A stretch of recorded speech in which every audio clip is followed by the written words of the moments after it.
Hello, everyone. I'm going to be presenting the Sportsmanship Award tonight. To be eligible for the Sportsmanship Award, an athlete must consistently demonstrate good sportsmanship and ethical behavior in every facet of sport and competition. Additionally, the athlete must exhibit good citizenship outside the athletic arena and be a member of a varsity team. This year's recipient of the Sportsmanship Award is an athlete who most of us have gotten to know and love. She is consistently the most positive person on anyone's team, always smiling and cheering everyone on. A hard worker, persevering through injuries, grueling workouts, and tough games. She's a role model, always representing Bryn Mawr with class, a little bit of sass, and the occasional bedazzled cone or baton. She plays with such heart and joy that I know she's inspired others, including myself, to always be a better athlete and person. This year's Sportsmanship Award goes to Emily Levine.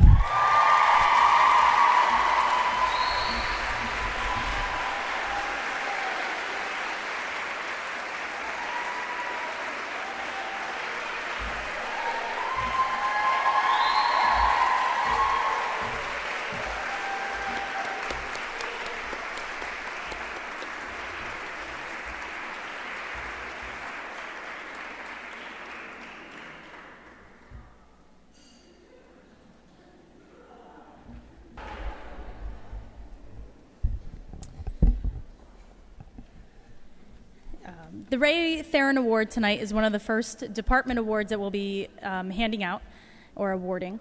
And first, a little bit about the award.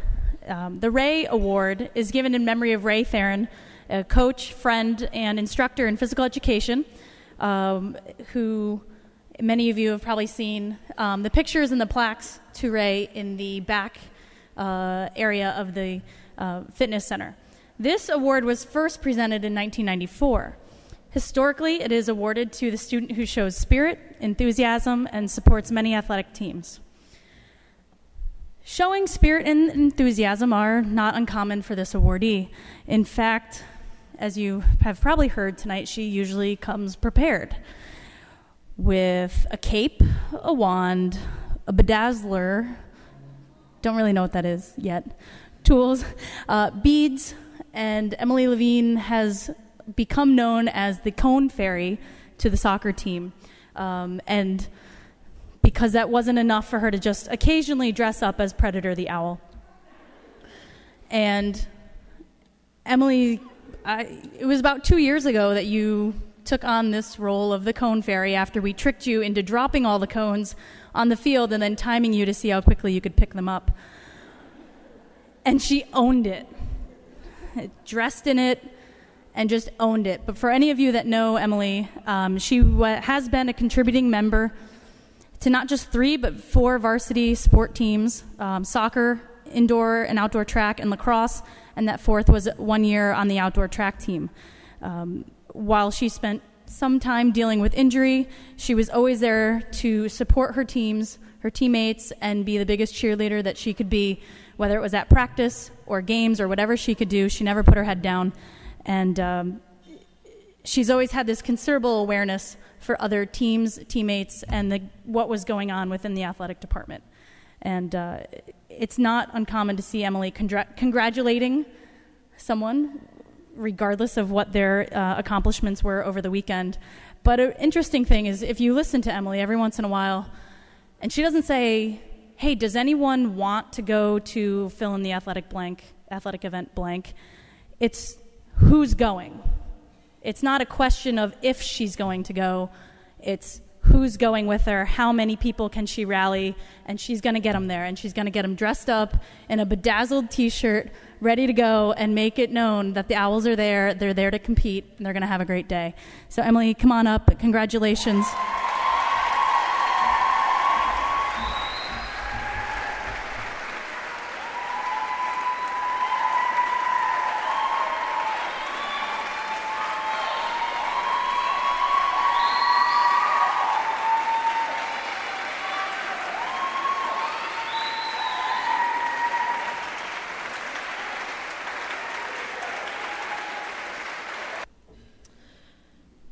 The Jaeger Cup is given in honor of Janet Jaeger to the individual who has given outstanding service to the Department of Athletics and Physical Education.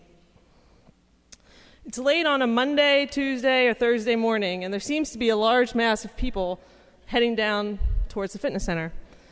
There's a buzz in the locker rooms, and some of the bikes have already been reserved as others rush and elbow and knock people over because they want to start their warm-up. That's because it's almost 11:30 and the Fit Club indoor cycling class is about to begin. Also, if you want to find anybody in the athletic department on those days at that time, that's probably where they'll be.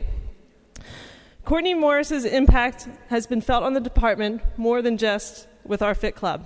Courtney's physical education classes are one of the most popular, as she shares her love for fitness and indoor cycling with the Bryn Mawr community. Additionally, Courtney has made a positive impact on you, our scholar athletes, with her presence throughout our strength and conditioning program. Thank you, Courtney, for going above and beyond and servicing the Fit Club, the physical education program, and our scholar athletes. Congratulations.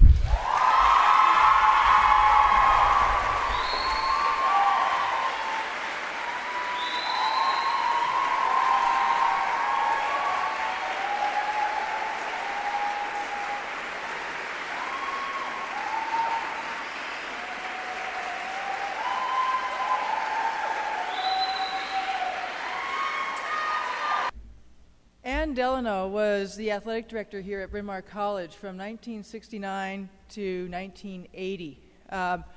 She, as an athlete, as a collegiate athlete, she was an All-American in both field hockey and lacrosse. In speaking with Jen Shillingford about Anne, Jen said she had a high level of skill, but she wasn't quite as aware of her surroundings as Jen would have liked to have been or thought she should be. But while Anne was the athletic director here, it was very, very important to her that the athletes had the opportunity and the desire to achieve a high level of scholarship, to obtain that balance between scholarship and athletic excellence. It's an honor for me to be able to present the Anne Delano Award tonight to a member of our rowing team. To receive this award, one needs to have a 3.5 grade point average or higher, and also display athletic excellence, and also provide service to the Bryn Mawr community and beyond. So as one of our senior athletes, Bree Stark has achieved a very high grade point average, and as you heard earlier, she'll be traveling to Cambridge to study for her PhD in neuroscience. As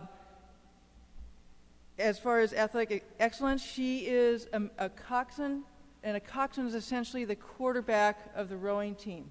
She is the one who is providing the race plan for the team, and with her skill also has to have a very strong sense of her surroundings. She needs to know the competition. Bree always studied the website, always studied the other crews before entering into a race. She always knew the past, what was going on with that competition, but most importantly, she knew how to drive her team to a higher level into the future. As a member of the community, Bree has put on the Red Cross blood drives here at Bryn Mawr College, and she has also traveled the world eliciting volunteers for the American Red Cross. So it's an honor and a privilege to invite Bree Stark up here to receive this award.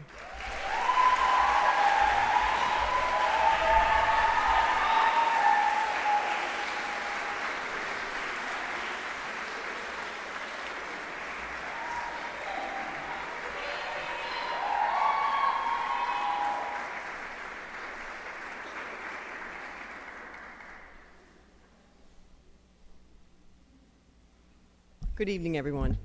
I'm honored to present the Shillingford Award to a member of the senior class who has demonstrated through her 4 years athletic excellence exhibited by superior and consistent athletic ability and performance, commitment to good sportsmanship by encouraging those around her to treat opponents, fans, and officials with respect and humility, and provides consistent leadership to her teammates, coaches, and the athletics department. The award was established in 2000 to recognize the many contributions that Jennifer Shillingford, Director of Athletics and Physical Education Emeriti, made to the college and to our student athletes. Jen served as athletics director and head field hockey coach from 1980 to 1999. And as many of you know, Jen remains very active in supporting our scholar athletes today. I am pleased that Jen could join us tonight, so please join me in welcoming Jen to the front of the area to help me present this year's award.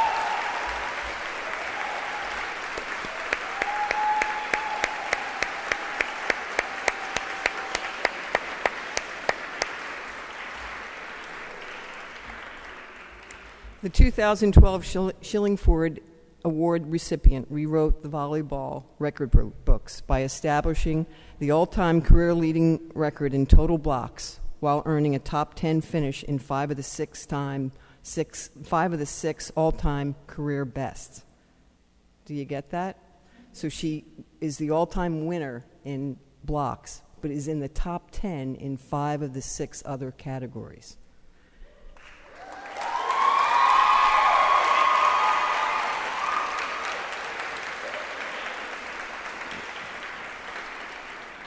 There's more. She was honored by the Centennial Conference as the 2011 Centennial Conference Co-Player of the Year, the first Bryn Mawr student athlete to receive this prestigious honor. She was also selected All-Centennial Conference Honorable Mention and All-Centennial Conference Second Team during her sophomore and junior year. She was recognized all academic for every year she was eligible and is a 2-time captain for the team, providing invaluable leadership for the volleyball team.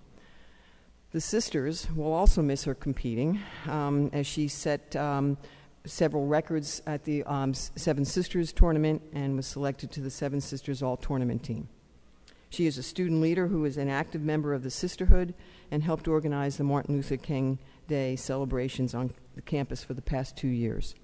She will graduate with a degree in anthropology and a minor in peace and conflict studies. In the fall, she will attend Smith College as a graduate student in exercise and sports science and will be a graduate assistant volleyball coach. It is a distinct honor and pleasure to announce that the 2012 Shillingford Award recipient is Katie Merrill.